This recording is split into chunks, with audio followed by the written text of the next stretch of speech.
22번입니다. 다음 내용이 설명하는 사건은 전봉준을 중심으로 농민봉기, 농민자치기구인 집강소 설치, 우금치 전투 패배로 실패. 이 두 번째, 세 번째 나온 내용을 모르더라도 농민봉기 그리고 전봉준이라는 이름으로 정답은 4번 동학농민운동임을 알 수 있습니다. 나머지 1, 2, 3번의 경우에도 중요하고 그리고 또 자주 다뤄지는 내용이므로 간단히 정리하도록 하겠습니다. 우선 갑신정변은 급진 개화파들에 의한 정변입니다. 보기에서는 3일천하라는 키워드가 나오면 반드시 갑신정변으로 답을 체크하시면 되겠습니다. 을위사변은 명성황후가 일본 자객에 의해 시해된 사건을 이야기합니다. 이모군란은 병란인데요. 구식군대와 신식군대가 있었습니다. 구식군대는 원래부터 조선에 있던 군대고 신식군대는 신식 문물을 받아들여서 특수한 교육을 받는 그런 군대입니다. 그런데 조선 후기에 이 구식군대에 대한 차별, 구식군대에 대한 대우는 여전히 너무나 열악한데 신식군대에게 모든 지원이 돌아가는 것에 분노하여 구식군대가 일으킨 병란입니다.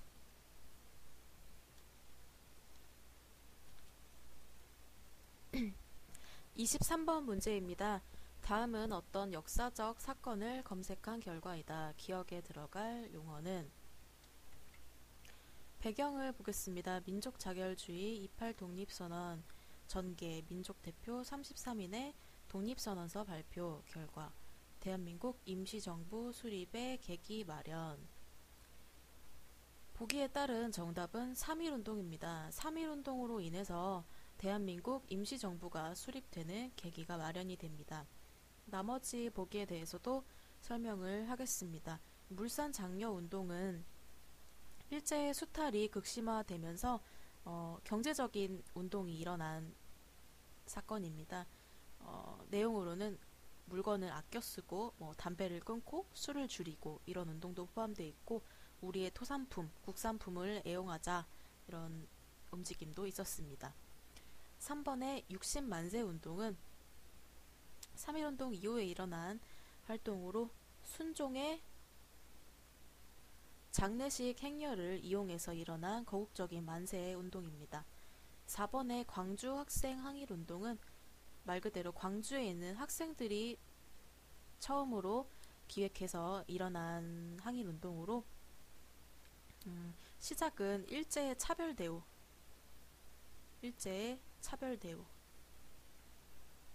그 중에서도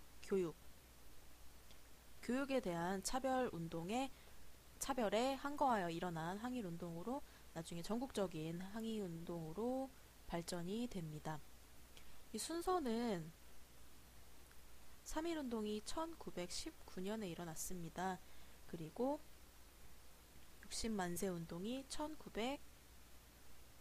1926년에 일어났고요. 물산장려운동은 1920년에 시작이 되고 광주 학생 항일운동의 경우에는 1929년에 일어났습니다. 문제와는 별개로 순서를 한번 나열해 본다면 가장 먼저 3.1운동이 일어났고 두 번째로 물산장려운동, 세 번째로 60만세 운동, 마지막으로 광주학생 항일운동 이 순서로 진행이 됩니다. 24번 문제입니다. 다음에서 설명하는 단체는 김구, 인물 이름이 나왔습니다. 김구가 조직한 항일단체로 식민통치기관을 파괴하거나 친일 인사를 처단하였다. 대표적인 활동으로 이봉창과 윤봉길의 의거가 있다. 보기에서 설명하는 단체는 바로 비밀결사대인 한인애국단입니다. 한인애국단은 임정 산하에 있는 기구로 당시 임정 대표였던 김구가 조직한 단체입니다. 나머지 1번, 2번, 4번에 대해서도 설명을 하겠습니다. 신관에는 민족주의와 사회주의가 힘을 합쳐서 만든 단체입니다. 이것을 좌우 합작 단체라고 부르기도 합니다. 이번에 독립협회는 1896년에 조직된 단체로 독립신문을 발간하거나 독립문을 세우고, 그리고 고종의 황궁을 요구하고 만민공동회 등을 개최하는 단체였습니다. 4번의 조선건국동맹은 여운형이 중심이 된 사회주의 단체라고 보시면 됩니다. 이 조선건국동맹은 해방 이후에 건준이,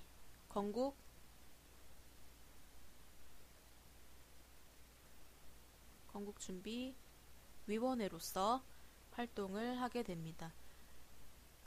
그런데 이 신간회와 신민회가 헷갈릴 수 있습니다. 이름이 매우 비슷하기 때문인데요. 이 신간회는 좌우 합작으로 이루어진 1927년 조직된 단체입니다. 이에 반해서 신민회는 그보다 20년이나 앞선 1907년에 조직된 비밀 결사단체입니다. 신민회의 경우에는 공화정이라는 것은 왕이 다스리는 국가 형태가 아니라 국가의 대표를 뽑고 그 대표와 그 주변 사람들로 인해서 정치가 되는, 즉 왕이 없는 형태를 이야기하는데, 이 공화정을 주장하였고, 신민회에서 주목할 만한 인물로는 안창호 선생이 있습니다. 만약에 문제 지문에서 공화정을 요구하였고 안창회가 대표적인 인물이었다 라고 나온다면 신민회를 고르시면 되겠습니다. 신간회는 1927년에 조직된 합법적인 단체로 좌우 합작이 가장 메인 키워드라고 보시면 됩니다. 마지막 25번 문제입니다. 괄호 안에 들어갈 알맞은 말은 6.25에 관련된 내용인데요. 북한의 남침으로 인해 국군은 낙동강 유역까지 후퇴하였다. 전열을 가다듬은 국군과 유엔군은 무엇으로 전세를 역전시킬 수 있는 계기를 마련하였다. 포인트는 이곳인데요. 우리 메가더 장군 하면 생각나는 작전인 인천 상륙 작전이 바로 정답이 되겠습니다. 인천 상륙 작전을 통해서 국군과 유엔군이 전세를 역전시킬 수 있는 계기를 마련하게 됩니다. 1사 후퇴의 경우에는 1월 4일에 서울을 다시 빼앗기면서 우리가 다시 밀려 내려가는, 후퇴하는 그것을 가리켜서 하는 말이고요. 3번의 중국군 개입 같은 경우에는 우리가 전쟁 중에 국군과 유엔군이 국경까지 밀고 갔는데 이때 중국군이 개입을 하면서 엄청난 인원으로 밀고 내려와 우리가 다시 내려올 수밖에 없었던 계기가 되는 것이 바로 중국군의 개입이 되겠습니다. 6.25 전쟁에서는 이렇게 간단한 문제로 출제가 될 수도 있지만 가장 어려운 것은 아무래도 순서의 나열이 아닐까 합니다.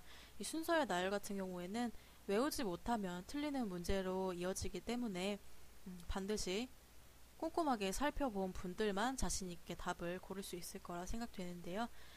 6.25 전쟁의 순서에 관련해서는 기출문제 풀이가 아닌 자세한 챕터를 다루는 본 강의에서 다루도록 하겠습니다. 아무래도 기출문제 해설은 시험을 치르신 분들에게 해설을 해드리는 용도로 촬영된 강의라 검정고시를 처음 준비하시는 분들에게는 굉장히 빠르고 정신없는 내용이었을 거라고 생각이 됩니다. 기출문제 해설은 그냥 흘려 들으시듯이 한번 쭉 들으시고 나중에 본 강의에서 제대로 된 챕터에서 자세하게 쉽게 배울 때 다시 만나 뵀으면 좋겠습니다. 감사합니다.